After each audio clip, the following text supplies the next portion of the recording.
আপনি আছেন কল্পনগরে। এ নগরের সমস্ত গল্প কবিতা শুনতে সাবস্ক্রাইব করুন আমাদের ইউটিউব চ্যানেলে। অন্ধকার কতটা গভীর হলে সমাজ বিষ তুলে দেয় শিশুর হাতে। ভোর হওয়ার আগেই নিভে যায় সূর্য। শুনতে থাকুন সত্যি ঘটনা অবলম্বনে কল্পনগরের নিবেদন আমি চুরি করিনি।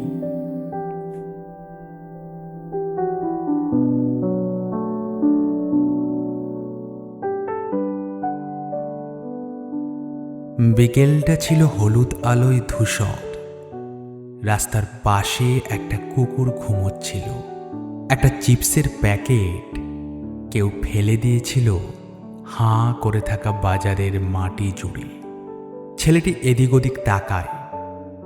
হাতের মুঠোয় তার একটা 5 টাকার কয়েন। দোকান খোলা, কিন্তু তার কাকু ও কাকু ডাকেও সাড়া দেয় না কেউ। খুব ইচ্ছে করছে একটা চিপস খেতে। ওই তো চিপসের প্যাকেটগুলো ঝুলছে ওখানে। কানু আজ তাকে দেখিয়ে দেখিয়ে মাঠে চিপস খেয়েছিল। খুব ইচ্ছে করছিল তারও একটা খেতে, কিন্তু দেয়নি তাকে। বাড়ি গিয়ে তার লুকিয়ে রাখা কৌটো থেকে এই 5 টাকা নিয়ে ছুটতে এসেছিল সে এই দোকানটাতে।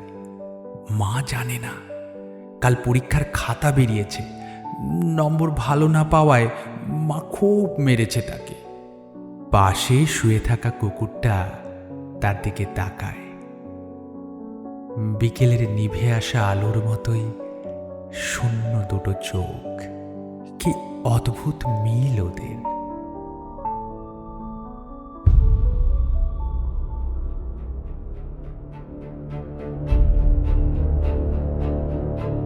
সিভিক ভলেন্টিয়ার নামক শব্দটা এ রাজ্যে ঘৃণায় ভরে গেছে।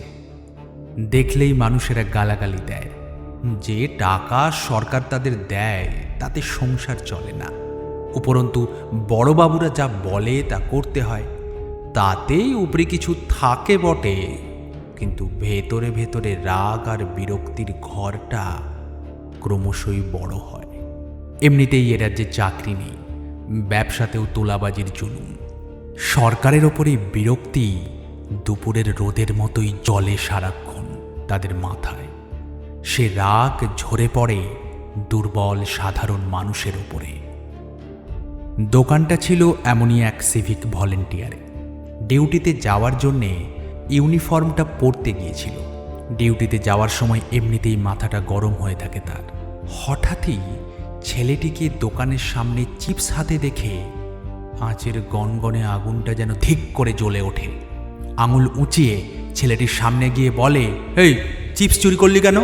ছেলেটি ফ্যালফ্যাল চোখে কিছু বলতে যাচ্ছিল, তার আগেই কানে টান পড়ে।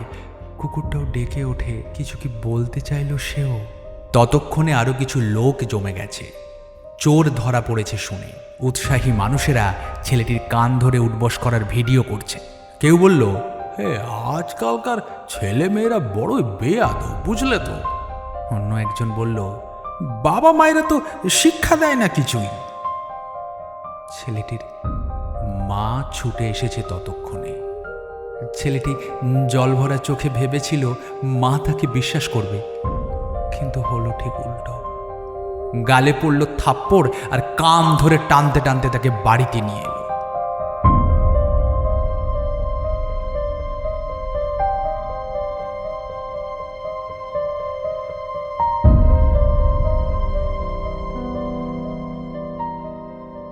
রাগে বিরক্তিতে নুন আনতে পান্তা ফোরানো সংসারে ক্লান্ত ছেলেটির মা।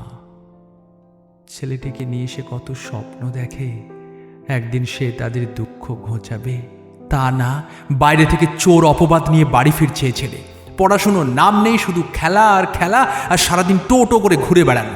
কাল থেকে এ পাড়ায় মুখ দেখানো দায় এ ছেলের জন্য। একটা বাঁশের কঞ্চি নিয়ে আরও কয়েক ঘা বসায় ছেলেটির গায়ে। সংসারে রোজগার তেমন নেই, এদিক ওদিক থেকে বাঁচিয়ে চলতে হয়। ছেলের বই, খাতা, পড়াশুনোর খরচ অনেক কষ্টে জোগাড় হয়। তারপরেও কান্নায় ভেঙে পড়ে ছেলেটির মা।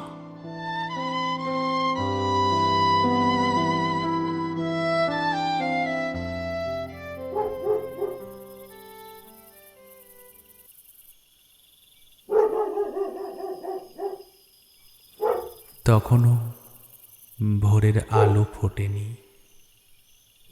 সেই কুকুরটি কাল সারা রাত ডেকেছে। ভোরে সে ডাক আরো তীব্র হয়। ছেলেটির বিছানার পাশে একটা খোলা বোতল,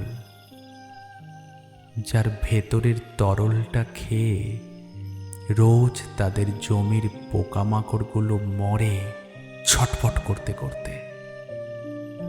লেবেলের গন্ধে বোঝা যাচ্ছিল এ বিষটা সমাজই বানিয়েছে। নাম্বার কম পাওয়া খাতাটা পড়েছিল তার বালিশের পাশে।